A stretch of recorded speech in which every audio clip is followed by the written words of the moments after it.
بسم اللہ الرحمن الرحیم۔ الذین، وہ لوگ جو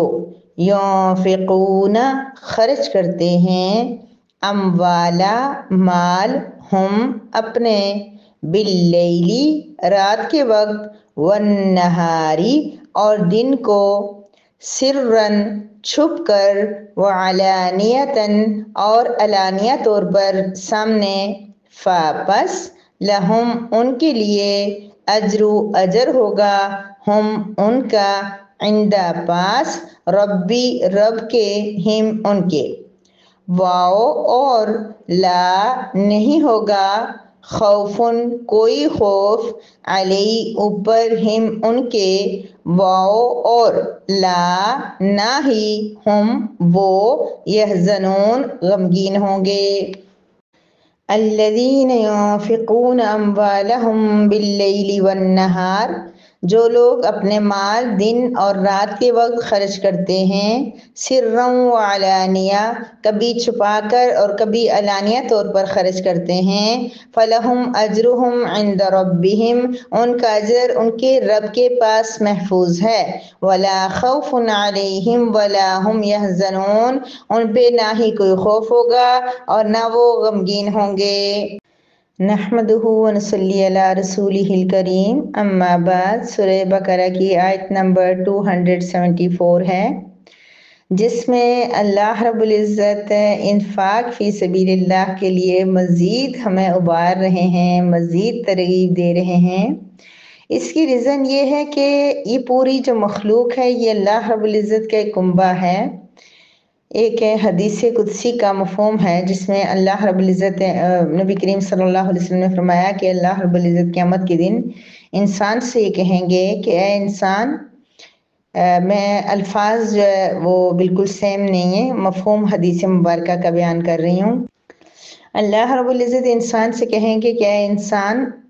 میں بیمار تھا، تو نے میری عیادت نہیں کی۔ انسان حیران ہوگا، اللہ رب العزت آپ تو بیماری سے، ہر چیز سے پاک ہیں، آپ کیسے بیمار ہو سکتے ہیں اور میں کیسے نہ عیادت کرتا؟ تو اللہ رب العزت اس سے فرمائیں گے کہ میرا ایک بندہ بیمار تھا لیکن تو نے اس کی عیادت نہیں کی، اگر تو اس کی عیادت کر لیتا تو مجھے بھی وہاں پاتا۔ یعنی کہ جیسے اللہ رب العزت بالکل، یعنی کہ بہت زیادہ بڑی گہری بات اس میں ہے کہ عیادت کرنے سے گویا کہ ہم اللہ رب العزت کا قرب حاصل کرتے ہیں، جیسے کہ اللہ کی عیادت کر لی ہو، اس طرح اللہ پاک نے انسان کی عیادت کو قرار دیا ہے۔ اسی طرح فرمایا اللہ رب العزت نے، اللہ پاک فرمائیں گے کہ اے انسان، میں پیاسا تھا، تو نے مجھے پانی نہیں پلایا۔ انسان حیران ہوگا اور کہے گا رب کائنات، آپ کو کیسے پیاس لگ سکتی ہے؟ ایسا تو ممکن نہیں ہے۔ تو اللہ پاک فرمائیں گے میرا بندہ پیاسا تھا، اس نے تجھ سے پانی مانگا تھا، لیکن تو نے پانی ہونے کے باوجود پانی اس کو نہیں دیا۔ پانی کا جہاں تک جتنا اللہ رب العزت نے اس پانی کو ہم انسانوں کے لیے اوپن رکھا ہوا ہے، کھلا رکھا ہوا ہے، جیسے اللہ پاک نے اس کو بغیر قیمت کے رکھا ہوا ہے، ہم انسان اتنے تنگ نظر ہیں، ہم اتنے کیا کہہ سکتے ہیں کہ ہم پانی بھی کسی کو نہیں دیتے۔ ہم پانی جو اللہ رب العزت نے اتنی بڑی نعمت دی ہے، یہ بھی ہم کھلے دل سے دوسروں کو نہیں دیتے۔ بڑے خوش قسمت ہوتے ہیں وہ گھر والے جن کے گھروں کے باہر نلکے لگے ہوتے ہیں اور پورے سب لوگ ان کے گھروں سے پانی لے کے جا رہے ہوتے ہیں۔ بہت بڑا ثواب کا کام۔ آپ خود سوچیں کہ اگر ایک گلاس پانی پلانے کا ثواب جو ہے وہ 10 نیکیاں ہیں، تو جن کے گھروں میں پانی باہر جو نلکے سے ہر بندہ پانی لے سکتا ہے، ہر وقت لے سکتا ہے، تو کتنے خوش قسمت ہوں گے، کتنا پانی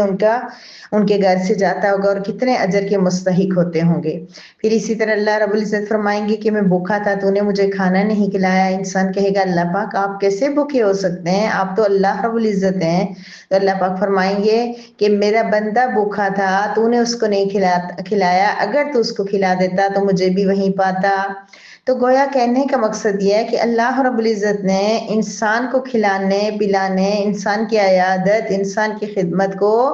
اپنے ساتھ تعبیر فرمایا کہ وہ مجھے وہاں پاتے۔ یعنی یہ کام تم کرو گے، انسانیت کی خدمت تم کرو گے، تو تم اللہ رب العزت کا قرب حاصل کر لو گے۔ تو میری پیاری بہنوں، یہی وجہ ہے کہ مسلسل کتنی آیات مبارکہ سے اللہ پاک ہمیں خرچ کرنے کی ترغیب دے رہے ہیں۔ کیا ریزن ہو سکتی ہے؟ یہ مال جو اللہ پاک نے ہمیں دیا ہے وہ اللہ پاک کیوں بار بار کہہ رہے ہیں کہ دوسروں کو دے دیں؟ اس لیے کہ اللہ رب العزت یہ چاہتے ہیں کہ جو انسان ہیں، جو اللہ کی بنائی ہوئی مخلوق ہے، وہ اس ادنا حقیر چیز پیسے کی وجہ سے پریشان نہ ہو، اس پیسے کی کھانے پینے اور ان چیزوں سے محروم ہو کے مسائل کا شکار نہ ہو۔ اور دوسرا یہ ہے کہ اللہ رب العزت نے چونکہ یہ دنیا بنائی ہی آزمائش کے لیے ہے، اس لیے اللہ پاک اس دنیا میں آزماتے ہیں کہ میں نے ان کو یہ مال دیا ہے، دیا میں نے ہے۔ اگر اللہ نہ دیتے نا تو ہر بندہ امیر ترین ہوتا، کسی کے پاس کم کسی کے پاس زیادہ نہ ہوتے۔ یہ کم زیادہ ہونا ہی اس بات کی دلیل ہے کہ رب کائنات خود دیتے ہیں،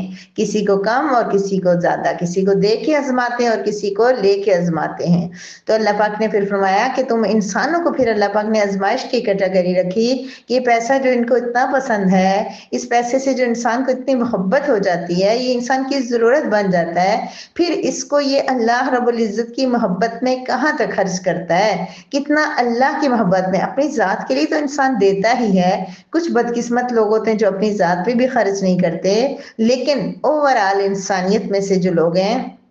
اپنے کپڑوں پہ، اپنی جیولری پہ، اپنے کھانے پینے پہ، اپنے گھروں پہ، اپنی زمین پہ کروڑوں روپیہ لگا دیں گے، پرواہ ہی نہیں ہوگی۔ اپنی نمود و نمائش پہ بہت پیسہ لگا دیں گے، شادیوں بیاہوں میں دیکھیں، ہر جگہ پہ دیکھیں کتنا پیسہ، لیکن جب ضرورت بات آئے کسی غریب کو دینے کی، جہاں کوئی نام نہیں لگ رہا، جہاں کوئی دیکھ نہیں رہا، تو یہ انسان پھر کیا ہو جاتا ہے؟ کنجوس بن جاتا ہے۔ تو اللہ پاک یہ دیکھتے ہیں کہ انسان میری محبت میں کتنا پیسہ دیتا ہے، اپنے لیے تو دیتا ہی دیتا ہے، میری محبت میں کتنے پیسے دے گا۔ تو اس لیے میں یہ بتانا چاہ رہی ہوں کہ گزشتہ کتنی آیات سے اللہ رب العزت بار بار ہمیں یہی بات بتا رہے ہیں کہ ہم نے کیا کرنا ہے، مال کو خرچ کرنا ہے۔ اب آج کی آیت مبارکہ میں بھی اللہ رب العزت خرچ کرنے والے کی بڑی خوبصورت تعریف بیان فرما رہے ہیں، اور بہت ہی ایک جیسے ہوتا ہے نا، ہم کسی کے پاس پیسے رکھوائیں، یعنی کوئی بینک کو ہم کہیں کہ فلاں بینک میں پیسے رکھیں تو یہ بڑے سیو ہوتے ہیں جی، بڑے اچھے ملتے ہیں، بڑی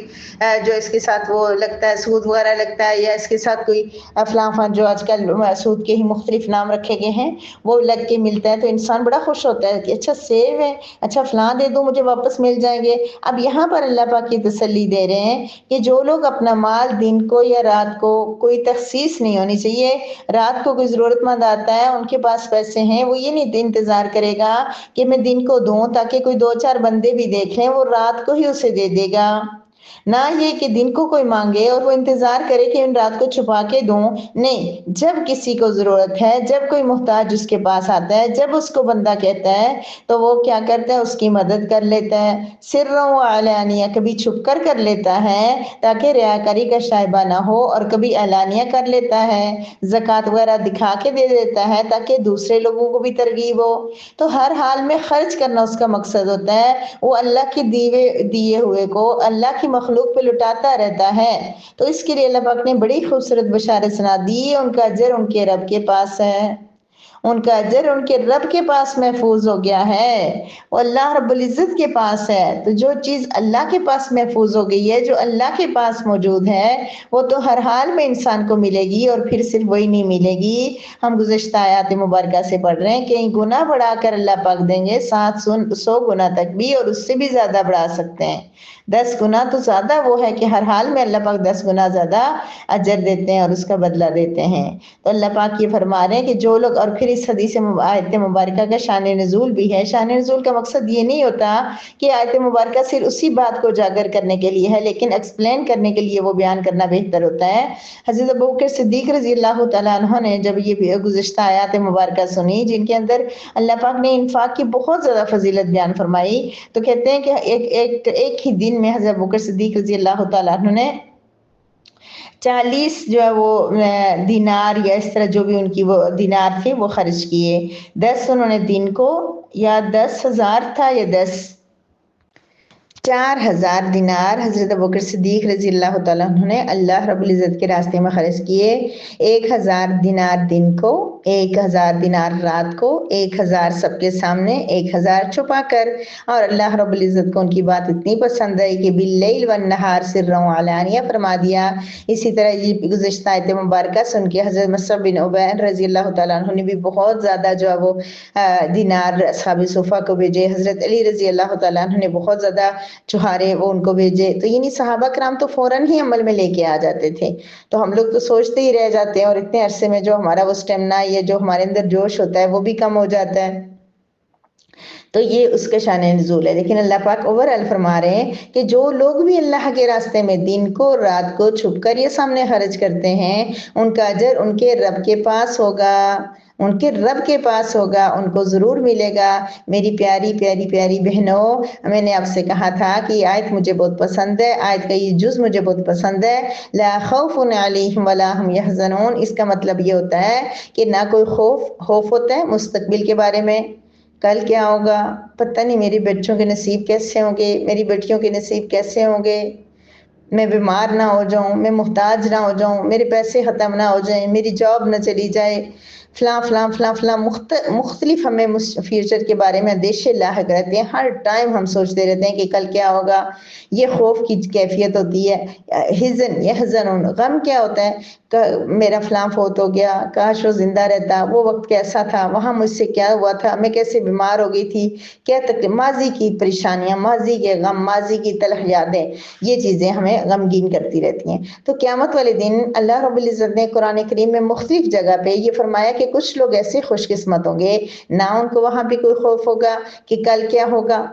بالکل جنت میں جا کے ختم ہو جائے گی یہ بات کہ آئندہ کیا ہوگا. آئندہ ان کو پتہ ہے کہ وہاں پہ اچھا ہی ہوگا، اور نہ ہی ماضی کی کوئی بات ان کو یاد رہے گی. تو میں نے کہا تھا کہ جہاں پر بھی یہ جملہ آئے گا، آپ اور میں مل کے کوشش کریں گے کہ ہم اس کا مصداق بن جائیں. اللہ رب العزت ہمیں وہ ان لوگوں میں شمار کر دیں کہ جن کے اوپر نہ کوئی خوف ہوگا اور نہ غم ہوگا. تو یہاں پہ اللہ پاک نے کیا فرما دیا کہ ان لوگوں پہ خوف اور غم نہیں ہوگا جو رات دن چھپا کے سامنے ہر حال میں خرچ کرتے رہتے ہیں. اچھا، ینفقون، خرچ کرتے رہتے ہیں. میں پھر کہتی ہوں، اللہ پاک توفیق دے کہ ہم غریبوں کو دیں، اللہ پاک توفیق دے کہ ہم مساجد میں دیں، اللہ رب العزت توفیق دے کہ ہم مدارس میں دیں، اللہ رب العزت توفیق دے کہ ہم انفاق فی سبیل اللہ میں خرچ کریں. لیکن میری پیاری بہنوں، خدا را آپ میں سے کوئی ایسی بہن نہ ہو جو قرآن سننے والی ہو، جو انفاق کی اتنی آیات سننے والی ہو، اور وہ اس کے اندر ابھی بھی یہ چیز ہو کہ وہ مال خرچ ہی نہ کرتی ہو، اپنی ذات پہ بھی نہیں، اپنے بچوں پہ بھی نہیں، اپنے گھر پہ بھی نہیں، مال جوڑ کے رکھنا یہ کم از کم کسی میں نہ ہو. باقی اللہ رب العزت جس کو توفیق دیں گے، جتنی دیں گے وہ انشاءاللہ خرچ کرے گا، اور خرچ کرنے کے ساتھ ہی اس کے پاس بہت زیادہ مال آئے گا بھی انشاءاللہ. وآخر دعوانا ان الحمدللہ رب العالمین.